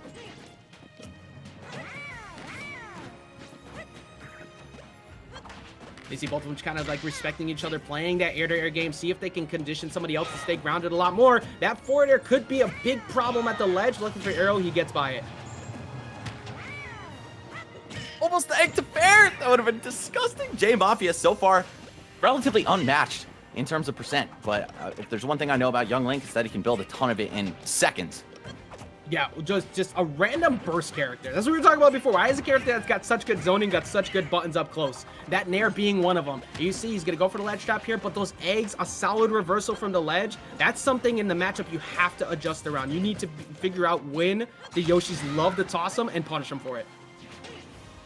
Oh, looking for this edge guard here. Aero with the bomb. It's blinking red. Oh, almost set playing himself at the ledge there. But unfortunately, J Mafia just not able to get it. Oh, drops his shield. Okay. All of a sudden, this is back to even actually Aero's favor ever so slightly and counting as he continues to get the hits. Wow. Oh, the returning boomerang right into it. That scramble, everything about that was a mess, and it was Aero that walked out on top of it. J Mafia trying to catch a shield break or a jump, Aero walking away from it, and still not dying, but that's going to be it. No, he misses him still, not within the window to get forward air to up air.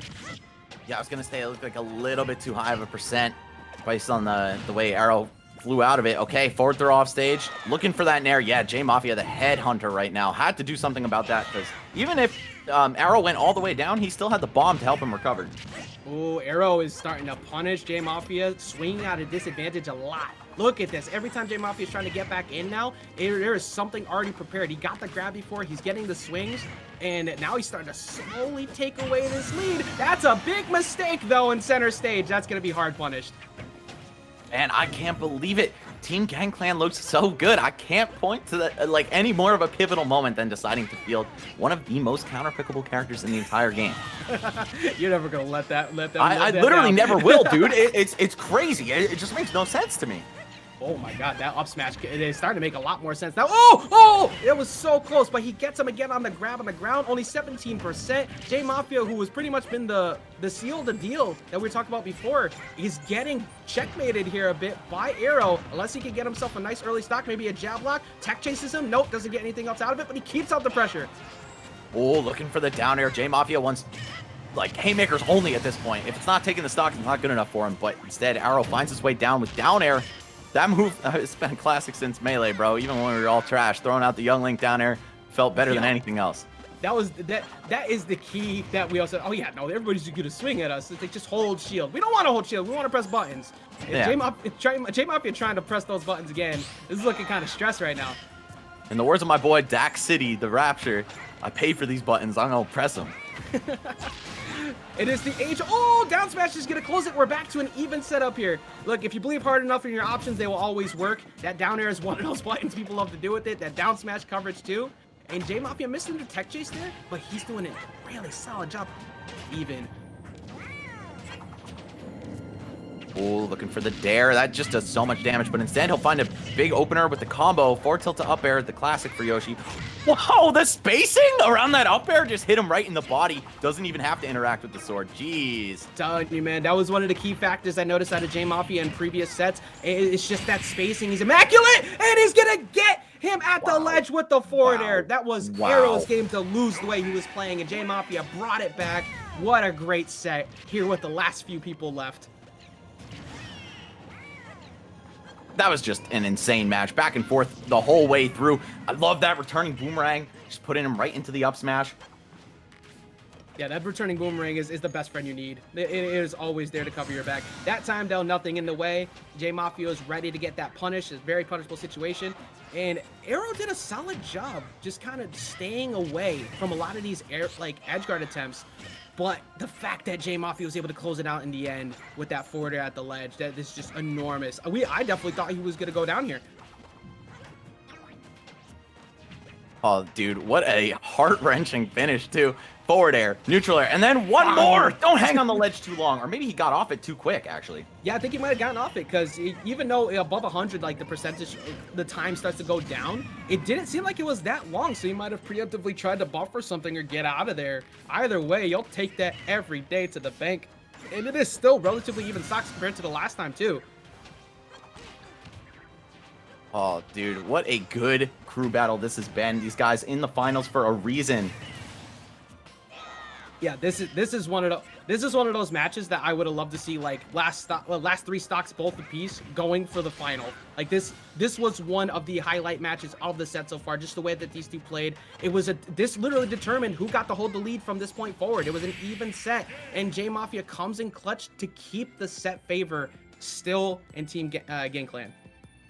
Dude, just by one stock. They've been leading by 2 for most of it, but this is where champions are made, right? Like, you gotta figure it out, dude. You gotta figure something out if you want to crack through that kind of lead. And I mean, they had the blessing of a couple hard counter picks in a row, but now it's J Mafia here to play. He's got 1 stock left, but I fully believe in his ability to take probably at least another one.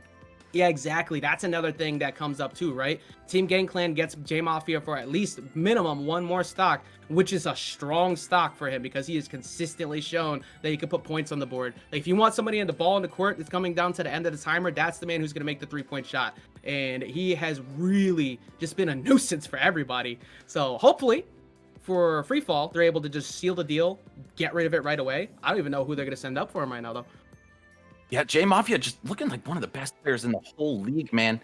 Oh, and it's going to be Stealth Pilot with Bowser coming in to answer the Yoshi. So we were talking about how it's advantageous to field a character that can just clean up stocks very quickly. Bowser does just that. Although, against Yoshi, man, I don't know if that's the matchup you want to be seeing.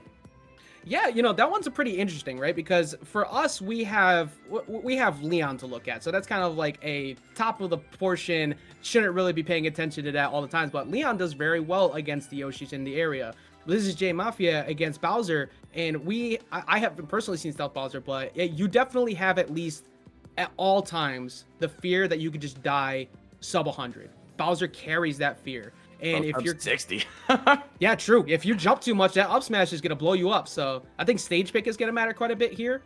Going on something with platforms might be advantageous to J Mafia in terms of his combo game. So maybe something with less platforms, a flatter stage like FD might actually do pretty well for him here. Let's see. I'm waiting to see what they pick here in the chat. How you feeling about the Bowser Yoshi matchup right now? I think it's pretty bad for Bowser, to be honest, man. And especially in the hands of a player like J Mafia. I almost called him Zeke, my bad. Who is just so lethal with his combo game at every juncture. Like, you see this guy not dropping confirms pretty much. Yeah, and like that's the big thing. Just how massive damage we've seen out of when we were complimenting that before. The drop down forward airs to the up tilt resets and just keeping it going over and over. Just you jump directly in front of J Mafia and he snipes you. You're taking 40 to 60 depending on if you decide to go for down air as the closeout, which Bowser is one of those characters that can do it. We're getting confirmation in chat that Stealth Pilot is good, and I would assume so. This is somebody they save for the very end. Bowser in general is just a walking monster of fear. You have to stare at him and just assume those forward airs could put you in a tech chase, get jab block, take it down B, or if you play too much around shield, that command grab is super fast, so it'll just make you pay for it. I think a big thing is just making sure you don't use Whirling Fortress way too much. That's kind of a bad habit for Bowser's, but I don't think Stealth Pilot is going to be doing that. Yeah, probably not. I mean, he'll only do it when he knows he was hit with something unsafe on his shield, right? And that's just the crucial way to use moves like that. Same with, say, Lucinus Dolphin Slash, right? Obviously, you're wide open if you miss it, but you got to just be on the ball every single time it comes out. And it can shake so much shield pressure for you.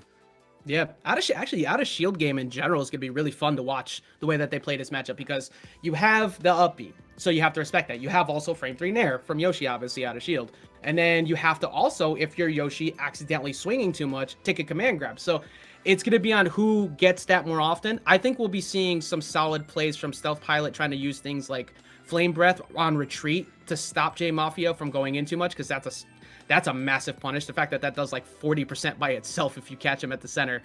So I can see that being a solid option. Still waiting for so it seems like the bans so far have been Yoshi's, Small Battlefield, and Town. I just want to throw this out there. I just won $175 in side bets on the CSL crew battle. It just ended. I'm so relieved. Oh my God.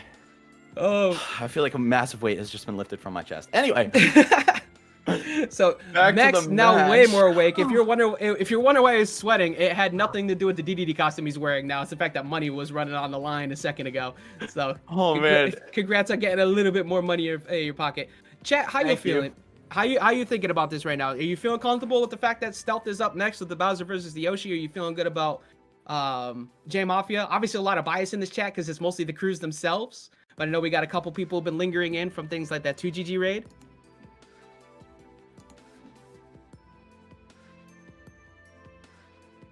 Guys.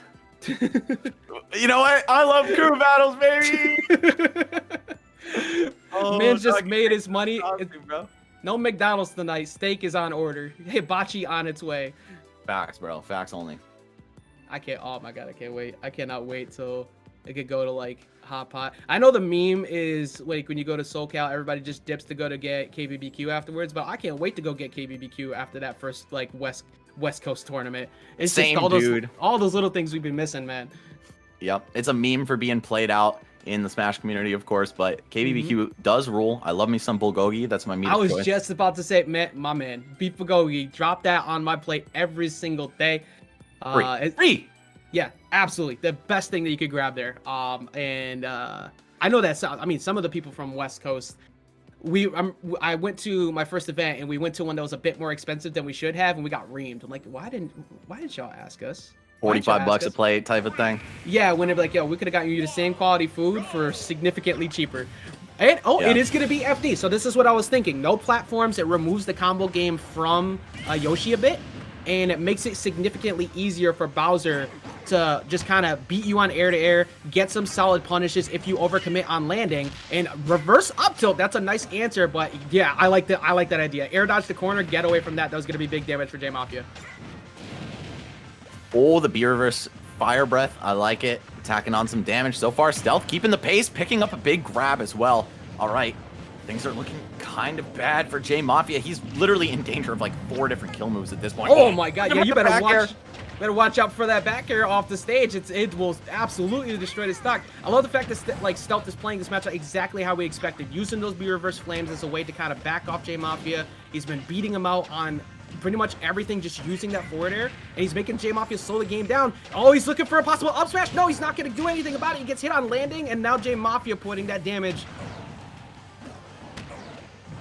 Hey, got the eggs coming, and oh, I thought it was forward smash, bro. I really thought it was forward smash. What punish was that? He might have done just the A press before the forward press. Whoa! What are these baits? I don't know, man. The double jump armor coming in clutch. That was the game over, but the F tilt is going to close it. Stealth Pilot getting it back to 6 apiece, not losing that stock after having a large lead. That is massive for free fall. Really good clutch factor there, too, from Stealth Pilot. I mean, if you play a big body, you better be a clutch player, because, like you said, Ajax, it's the rule of 60. When you spawn against any combo-oriented character as a heavy, you're starting at 60, and honestly, in the case of Yoshi versus Bowser, potentially even higher than that, right? Yep. So, wow, J Mafia, we saw how immaculate his combo game was. We saw him line up the perfect opportunity to take another stock with forward smash. Unfortunately for him, just not going to end up being the input that came out. It was just straight up jab. And now both teams deadlocked at 6 each, 2 full players apiece. But we know it's Stealth Pilot on the side of Freefall, right? That gives Team Gangplank a little bit of counter pick advantage. However, with only a couple players left, how much advantage can they take of this? Exactly. You're down to the last bit, nitty gritty. This is exactly what we were hoping for. Whenever you see finals like this with crews, you want to see it come down to that last bit, because watching a wash is also pretty fun. Don't get me wrong. I like seeing somebody who just blows through a crew, but this is just showing that these two teams deserve to be here. We're at a point where it's 6 apiece. Bowser's on deck. That is a scary ass character to fight against. But also the way that Stealth just played that match too. We were talking about the combo pressure that J Mafia had. He found it. And really, that missed forward smash might come back to bite them in the future, because that's a stock that they could have had where it was 5-6 versus the 6-6 game right now. Yeah, that was pretty much as close as it gets at this point. And I, again, really love the play from Stealth Pilot. There were a couple moments where he could have gotten edge guarded. He could have gotten ledge trapped into that forward smash, but he did not.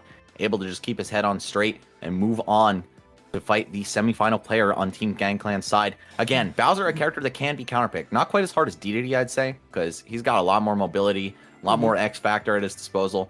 But, you know, if they have someone who's, say, like a Pikachu or even like a Snake, I think those are both excellent picks to deal with someone like Bowser. Just juggle him forever, keep him out forever, whittle the stocks down, and you could just have your crew come out on top as a result of that. Yep, I don't know if they have this too, but Greninja as well is another character that just eats Bowser. So you have a couple possibilities that you could do here in this situation, and I agree. You want to send in something like a Snake possibly, which is gonna be great as a character if you happen to beat Stealth in the long run. Now you walk into another matchup at the end where they have to stare down Snake, take a lot of trades. It looks like it's possibly going to be Midnight. Okay, so it's gonna be Midnight coming up, probably with that Palutena. Palutena, quite the answer in terms of fighting against Bowser. Yeah, I can't believe I didn't say Palutena right off the bat and mention Pikachu and Snake first. She is a heavy killer. She's a mid-tier killer. She's a zoner killer. You name it. Palutena's good in that matchup, probably. And yeah, Midnight, of course, just one of the strongest talents coming out of SoCal. Like you said, he was good before COVID, but now during this COVID era, it seems like he's really come into his own and become one of the most feared names on the West Coast in Smash Ultimate. A big part of why I didn't even mention the Palutenas is because actually, for some reason, it's been a long block. I thought that Midnight was one of the early ones sent in. I forgot that was the last set. So Midnight's still here, has a chance to come and just play this. Wait, what? Playing Mech? No. I see last in chat saying you playing Little Mac. That's a quick way to go. Okay, you guys got the W. But this is going to be an issue for Stealth. You do have the ability as Bowser to hard punish somebody who plays too much around shield. That is true. You got up B out of shield. You got side B. It's a good way to check a Palu who wants to short hop around you a bunch. So what do you do as the Palu? You space them with fairs, and you just wait for them to overcommit, get massive grab damage, and get that one there. This is... And also the ledge play is going to be an issue too. Yes, dude, Palutena so strong in advantage in pretty much every department, whether it's horizontal on the ledge or vertical in the juggle. She is just so dangerous, and you can't sleep on this character at all. I feel like people are making a mistake kind of writing her off as now just a high tier or something like that after the nerfs she took in the Pyra and Mithra patch. No, sir. She is still a monster. I don't know how people haven't learned their lesson. Remember in Smash 4, everybody's like, oh, the Hoo-Ha's gone. Diddy's bad. Oh, Sheik got nerfed. She's bad. 50-50 still. Y'all sound like League players writing characters off little nerfs. Yeah, like little nerfs don't necessarily end all be all. Now, sometimes some nerfs just straight up destroy a character, but these characters, I mean, even Wario's the one that I said got hit the hardest amongst them all, and you still saw Gluto today putting in work, finding new ways to convert. So don't ever fall completely asleep on someone who got some nerfs, especially small ones like that, because even though grab got changed, there's some easier ways to punish things like forward air on shield. Character's still a pain. Yeah, I mean, the core of all her tools is still there, right? Back air's still gonna, yeah, Bayo definitely got hit with the bat, bro. That wasn't even just one nerf. That was like a whole character downgrade. Yeah, that's one character. That's game change. Game to game too. In Smash 4, they couldn't do anything about that character. They got rid of the 0 to death off of one ABK, and then it's like, all right, now here's the rest of why this character's a problem. Yep, and here's the other 0 to deaths that we can still do, independent of your DI. Well, still dependent, but like we can react to it, you know. Yeah, it's fun. I always like watching that because I like paying attention to see who's the ones who are preaching, oh, this is so bad now. Oh, this is so bad. This character sucks. My character's terrible, because they don't want people to, you know, chastise them and get yelled at for still playing that main. Nah, Palu's, nah, you ain't getting away from it yet. Yeah, you're still gonna maybe get some haters, but I think Palu, you know, she had this like couple months where everybody just hated her because she was everywhere. Such a pick up and play friendly, strong character, and then everyone's like, wait, hold up. She actually deals with all those characters I hate. Like, me Gunner? Nope. The Palu in bracket, like 2 rounds ago, I actually took him out. So now you don't have to fight the me Gunner. And instead you get the Palu, who you at least know the matchup against, as hard as it might be to beat her. Like, at least it feels like a fight and not a firefight in terms of characters like that. So she does a good thing for the meta. Especially anybody, something that Palu exposes, a good Palu player will expose, is how somebody behaves at ledge. Because we've seen it time and time again, right? They'll throw out that back air, they force the air dodge. What do? Air land directly in front of them for the grab. Reset it, go for the down tilts, reset it, and just keep the pain going. Here on PS2, I like this switch up instead off of FD. FD was great for the Yoshi, but here against Palu, you kind of want a different spot where you can mix up your landing, because you do not want to consistently have just no platforms in the way. Finds a big opening there in that forward air and goes straight to 65%. Okay, both of them starting off really strong, but Stealth Pilot looks like he's just got a handle on the matchup. I mean, at least in terms of the opening few exchanges. Can't judge too much based on that, though. Here's Midnight with the juggle. Yep, and that disadvantage is a 50-50. Is the Bowser gonna down air or are they not? You just have to figure out what they're gonna do at the time. Oh, you better watch those air dodges. That is something that could get blown up heavy by Bowser. And good cancel, but the command grab is not gonna do it just yet. And can he find something at the ledge? The F tilt is super solid at dealing with teleport to ledge. Up tilt's just gonna take it. Okay. One stock down for Midnight, and dude, what a reversal of fortunes. Team KangClan now dropping a stock lead into Free Fall's favor. This is crazy. This is awesome. And now I see why people are hyping up Stealth in the chat. This is one of those characters that just can make you regret life decisions so easy. Bowser has so much power. Gonna get called on that B reverse attempt with the neutral air. Back throw should give him a good position, but can he close it? Oh, got that back air. Okay, Midnight not letting this one get away from him just yet. There they go. Oh, good job. A lot of people will just kind of land directly in front of there, but just throw out that forward air to challenge if if Midnight was gonna respect it. And the thing with this matchup actually is, even though Auto Reticle and Explosive Flame are a thing, in center stage, it's actually not necessarily the safest thing to like zone with. You want to use Explosive Flame on landings like that in off stage, but in center stage, Bowser can find the gaps. Solid lead here from Midnight though. Oh! Bull goes for the trump. That could have been a back air. Good on Midnight recognizing that setup. must have some degree of experience against Bowser, because I feel like that gets everybody the first time. This is that heavy that you have to know the matchup of. This is the best heavy, and that is a yeet right off the stage. Back throw will not do it yet, though, because Bowser is very heavy. The air dodge is going to get by. You better run, because that ledge trap is continuing. Oh, that's Excellent a jump. snipes there by Midnight. Wow, not enough distance to make it back. Dirty setup, and all of a sudden this is back in TGC's favor. Or Team Gangplank. Sorry, we can't say TGC, right? Yeah, we got yelled at. Right now, this free fall has been pretty much putting the team on the back right here at the very end, doing excellent with this Bowser. I still think he can very much clean up this stock. The F tilt at the ledge, if he caught Midnight, would have been great.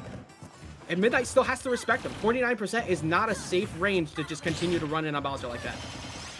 Oh, catches the approach with Nair. Initial dash gonna get blown up. Jumps off the ledge, and wow, the disjoint on Palutena's Nair is so much bigger than Bowser's. Easy pickup here, and all of a sudden, potentially a 2-stock, but no, psych, I'm lying. This is that even game. This is that goodness right here. They're throwing blows. Bowser at 110. That is still just getting close to KO percent for him. You know what is scary? He can just... Oh, you better watch that shield going for the hard reads. And stealth playing with all the cards on the table right now. Right, stuck at the ledge. He's one good hit away from dying. Ooh, flying slam out of shield. One of the scariest moves. It's like 23 damage, too, for no reason. Yeah, actually, it makes sense. That should do 23 damage. I'm not going to lie. It shouldn't be as fast as it is. Right, it's frame 6 for no reason. Yeah, that's my issue with that move. The fact that you could jump squat and just command grab somebody so easy with that. Right now, 42%. I 100% respect everything Midnight is doing. You catch one mistake, explosive flame, game's over. But if you decide to go challenge Bowser right now, you're probably going to die. So just playing at this full screen range, soft hit of dash attack, and catches him. Oh, no, the Nair's gonna get him. What a creative way to get it done. Midnight. That was so clean. Down tilt on the way down from Bowser Bomb. Are you kidding, bro? That was so smart, because you're sitting there, you're setting him up. He just consistently kept air dodging past those explosive flames, and Stealth made it look so close.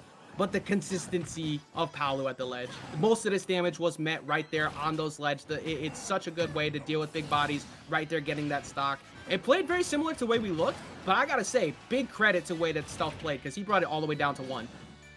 Oh, and that edge guard was just so filthy. Auto reticle on the jump, all you need against a recovery like Bowser's. It's not bad, but it is pretty telegraphed where he's gonna go. You know, only so many angles he can decide to recover from. That drop through back air, absolutely huge, though, on the part of Stealth Pilot. Otherwise, this was looking to maybe get right back out of the hands of Freefall. I'll tell you, Midnight's got a titanium set. You won't catch me trying to swing at something where Bowser is Bowser bombing towards the ledge. But he's like, nope, I know. This is space. I can punish this. I had no idea that was going to bounce in that way that it did. Usually I'm only used to seeing down tilt rip from the ledge, not above it. So that worked out perfectly. We still have a chance to get a 3 stocks apiece, though. Uh-oh, it's going to be Big Ignis on the side of Freefall, proving to be the ace for this crew in their semifinals match, taking how many stocks? Anybody know? Let me... 10 stocks. 10 now he's only got to take 4. This is... I'm looking forward to this. This is going to be insane, because Ignis played on fire. Nobody could check Ignis before. Literally refused to give up stocks. And that's just something that falls into the Minecraft crew's playstyle. They set up the camp, and you try to break it, and they bait you to break it.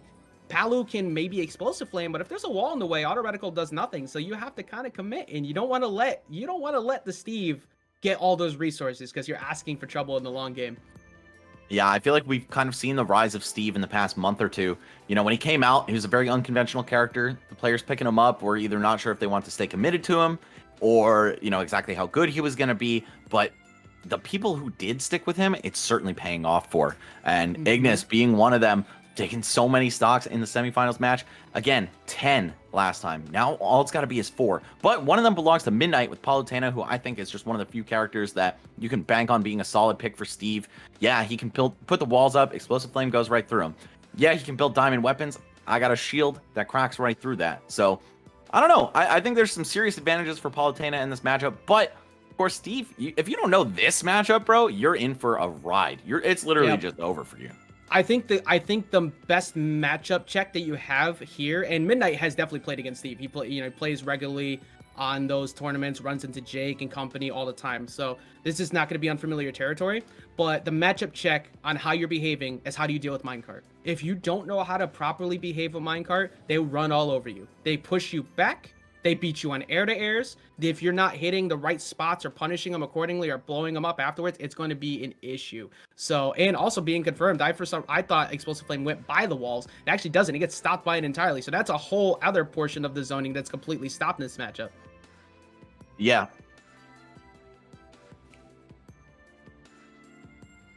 Ooh, oh, right. Okay. Yeah. Okay. Yeah, that's true. Speaking of Jake, you know, the fact that Midnight was able to get a W on Jake recently, which led to some Twitter drama, but I'm all for the drama. That was a really good W because it seems like you got something figured out on pretty much the Steve right now, who's been running the show. Yeah. There are a lot of talented Steves out in the realm of Wi-Fi. Ignis adding his name to the list, especially solidifying it with the performance he had today. But of course, the test is not over for him. He is now anchoring for Team Freefall, and he's the only thing standing between them and being in Freefall. So trying to do my best impersonation of up tilts, just walking, literally just nailed it. Just covering literally everything. Just like, all right, what if I don't do? What if I put no thought process and just walk forward? But hey, if you're Ignis, he had the biggest brain earlier. Getting 10 stocks in a crew battle with all of these talented players, hard to do. And I'm. Well, one stock as well. Midnight can't afford to play some of those like reckless trades. You got to play it safe. You got to hold it down and get maybe a stock or two. Because if you get a stock or two, or even just one stock, that makes it significantly easier for your closer. Yeah, and I think Steve just has so many ways to shut you down for attempting to hit him more, right? Especially minecart against any kind of aerial, right? Palu's going to have to pretty much only chase with back air. Otherwise, you're just trading, you know, maybe one single hit of neutral air or a forward air with the 15 plus damage the cart does. I don't know exactly the damage value on it, but 1 stock to 3, but 3 to 4 in the grand scheme of things for the entire crew battle. Ignis with a big chance needs to even this one up. I mean, 2 to 3, he could still pull it off, but if he loses 2 here, pretty sure we just start calling the fight for Team Gangclan. Yeah, that'd be massive. I mean, we don't know who the last piece is in the midst of all this too. So there's still one potential threat after Midnight that Ignis is gonna have to deal with. But getting every single stock's gonna help. All right, look, I'm gonna be real. I hate that setup. It's so good. You down throw into Imagination. It's such an easy way to get free damage, and not having any metal-based blocks right now. That forward air actually just deleted all of that. Oh, the grab gonna whiff. Okay, Midnight with a chance here. Just knows not to keep pressing buttons on that platform tech chase that he missed. Uh-oh, Ignis building a lot of damage while trying to take him to the skies. Up smash, standing on top of the block. I think that might have actually killed, even at 84, being that high off the ground. It scoops and it's so strong. And also, something that Ignis hasn't even done yet. He's just playing with the base wood, just kind of base items, putting that combo damage on. And it does enough work as is. That up B is something a lot of people don't respect properly when they go grounded, but when you recover high like that, you're able to get a solid punish. And you see how he keeps dipping to the corner. He's trying to get over to the corners because I believe you get more metal off of PS2 over there. You don't get any of the dirt. So that's giving him a solid amount of mining potential. And you walk straight forward into the Explosive Flame, but he doesn't die just yet. Ooh, drifting just outside of the range of that one. Okay, Markar off the ledge, just trying to bust himself out of a bad spot. And what's he working with? Stone right now, I believe. Oh, the back air. Okay. Midnight putting a huge dent into Ignis's final 3 stocks and Freefall's final 3 stocks. Yeah, every single bit. This is all riding on the line of Freefall to get the W. Oh! Wait. Hold up. Did he just body block? Yes, he did. He put the block out there and stopped the teleport. I had to look back at that real quick. Yep. Wow. Good mental awareness, taking absolutely no time. I thought he got a footstool for a second. Like, oh, wait. No. You can't get through this. You do not teleport through this. Your physical body is going to stop right here. Good mental awareness from Ignis. Just want to take a second look at that. Steve's so zany and unique in the ways that he's able to edgeguard characters. Wow, eats it up. Teleport through this, he says. Oh, and the last man standing is going to be Raven King for Team Gangclan. I don't know about this one. Ike versus Steve. Seems like a kind of risky play. I do like having a big sword to take on Steve. Just outrange him, pound for pound, have bigger, better normals. But guess what, man? Steve is a little quicker to the punch with pretty much every single move. Combos the hell out of big boys like Ike.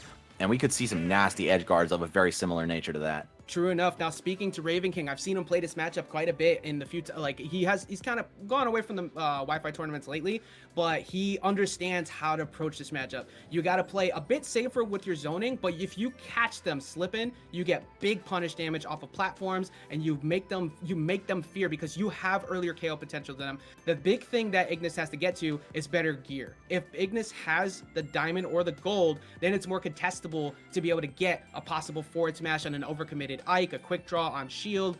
But Raven King, definitely somebody you would like to have when you're up 3 stocks to 2. That KO power, Ignis can't play as comfortable as normal. But Ignis was the KO factor before, and like you said, he does combo the hell out of Ike. So this could be very exciting coming up as the last 2. Yep, super looking forward to this one. And of course, one thing Ike really lacks that he needs against Steve is a zone breaking tool, a burst option. He can't really get in there with anything other than, dash attack, side B.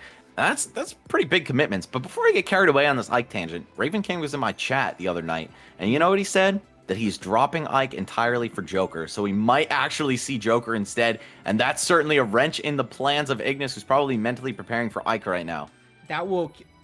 Okay, oh, he's going Ike though. I was gonna say I don't know about that here in this matchup. Also, that'll kill me if he decides to drop Ike, because he's one of my favorite Ikes to watch and study from, along with Yez and a bunch of other talented players. But Raven King is just he's a neutral monster. He has such strong fundamentals, and his punish game is insane. So I want to see how he deals with that. If he could get those openings on Ignis, he's gonna get big damage.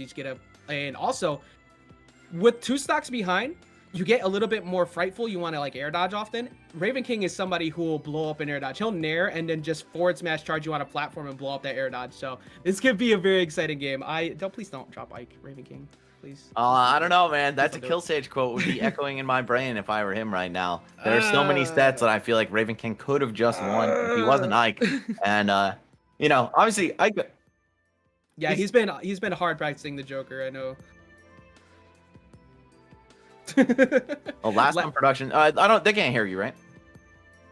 Okay, yeah. Last on production is saying that he's had the honor of getting clapped by Raven King's Joker. So I'm really excited to see what he can do with the top tier at his disposal. But for something like this, a weird character like Steve, he's just gonna fall back on what he knows best, and that, of course, is Ike, the Radiant hero.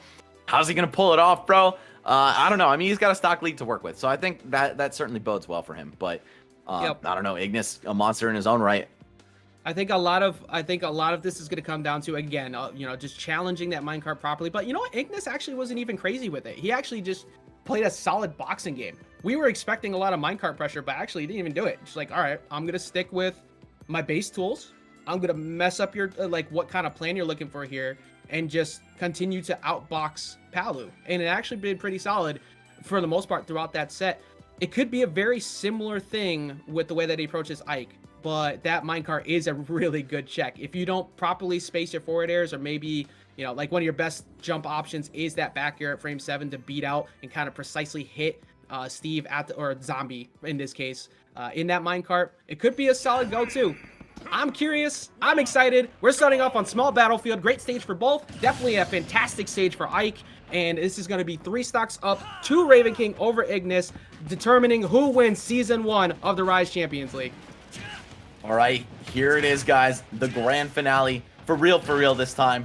We've gotten through 6 other players on each side, and Raven King coming out the gate so strong, saying, you know what, Ignis? You might have been able to destroy the grunted renegades, but I am simply built different.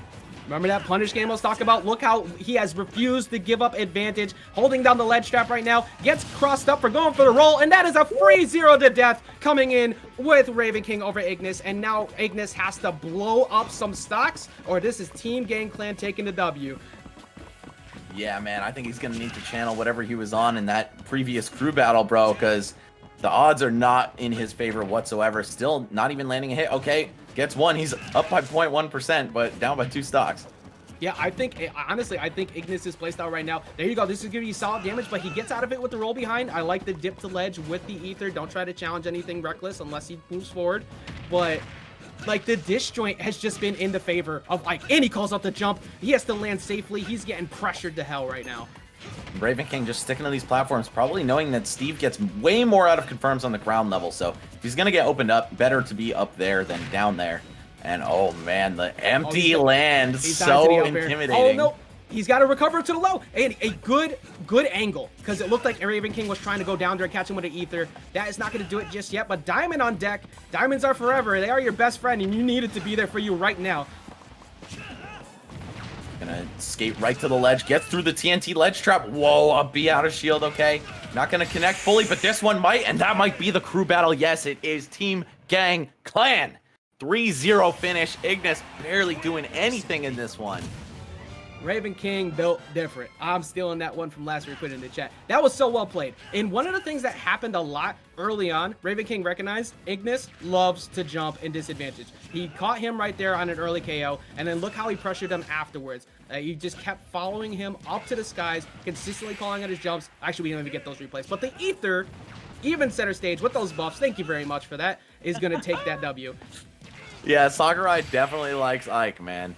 He gave him a couple favors in this game after 2 games in a row of not being the greatest character. So glad Ike finally gets a seat at the table, not necessarily as a high tier, but as a very viable counter pick and a strong character in the hands of strong players. Like you said, Ajax, these bigger characters, when they pick up on your defensive habits, that's when things can really go awry for you. Yeah. And what normally would be a character who suffers in neutral, all of a sudden is winning exchanges that he shouldn't and tacking on way more damage and knockback than anyone else would. So we saw some big boys contribute to some crazy swings throughout that. Stealth Pilot playing out of his mind with Bowser. Zag, unfortunately, getting double counterpicked, or counterpicking himself and then getting counterpicked. But then Raven King brings it home for the big boys that Ike.